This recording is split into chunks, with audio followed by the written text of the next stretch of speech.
When I first heard of Blade Runner 2049 was almost 3 hours long, I didn't expect to like it that much. I thought it was going to be one of those movies that looks great but feels kinda empty. But I was wrong.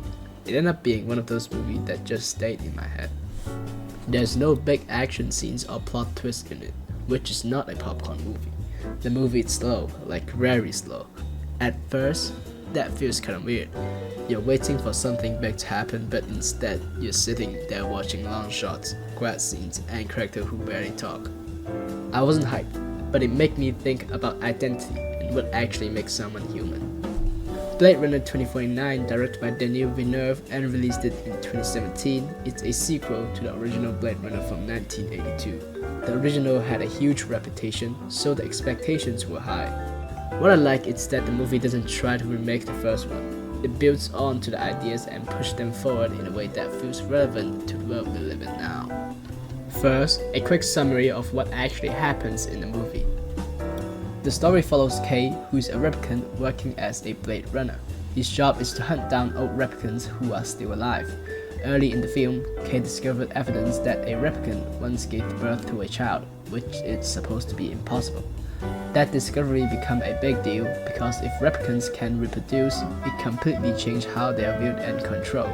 As Kay investigates, he starts to believe that he might be the child. He thinks his memories are real and that he was born instead of created. Later, he finds out that that isn't true. The memories belong to someone else and he isn't special after all. In the end, Kay chose to save Rick Deckard and reunite him with his daughter. Kay dies afterwards, knowing that he did something meaningful, even no one remembers him. One of the first things I noticed about this movie is how careful this world is built. Everything feels controlled and artificial. The cities are full of technologies, holograms, and giant advertisements, but there's no sense of comfort. Most scenes feel cold and distant. The colors play a big role in that. The city scene uses a lot of blue and grays, which makes everything feel disconnected.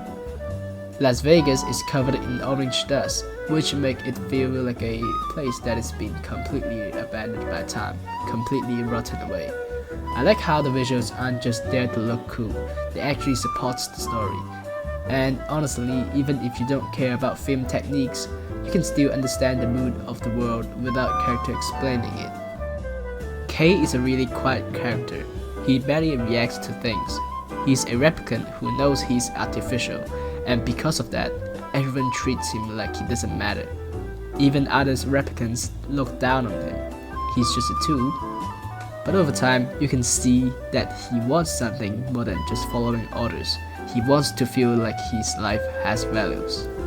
What I find interesting is that Kay's story doesn't turn into a typical chosen one story.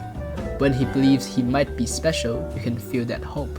But after he realizes he isn't the one, it hurts. Yet it doesn't suddenly make him meaningless. Instead, it shows that meaning comes from what he chooses to do.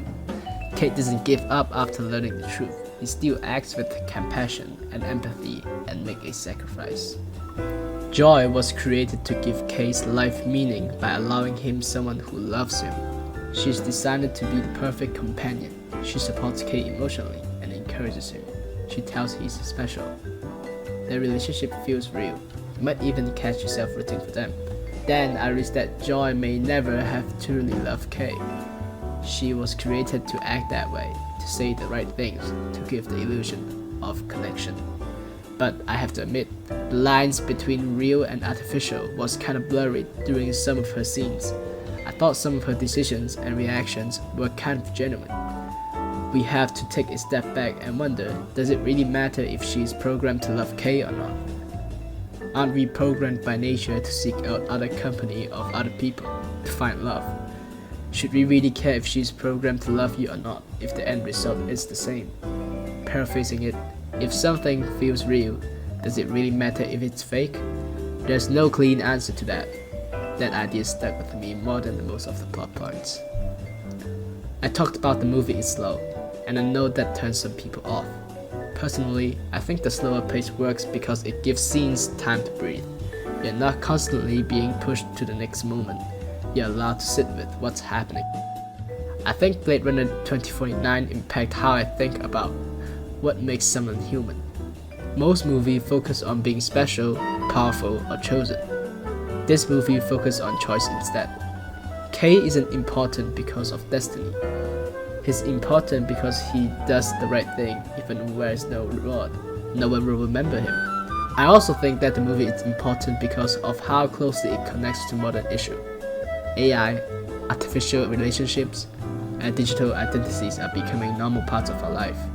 The film doesn't extradicate those ideas, it just shows them where they could lead if empathy and individuality stop mattering. The line between real and artificial is getting blurry. Overall, Blade Runner 2049 isn't for everyone. If you want a fast action, that probably isn't your movie. But if you're willing to slow down and think, it gives you back a lot. It shows a future full of machines, but it reminds you that humanity isn't about being real or artificial. It's about what you choose to do when it matters. And that's why this film is so great.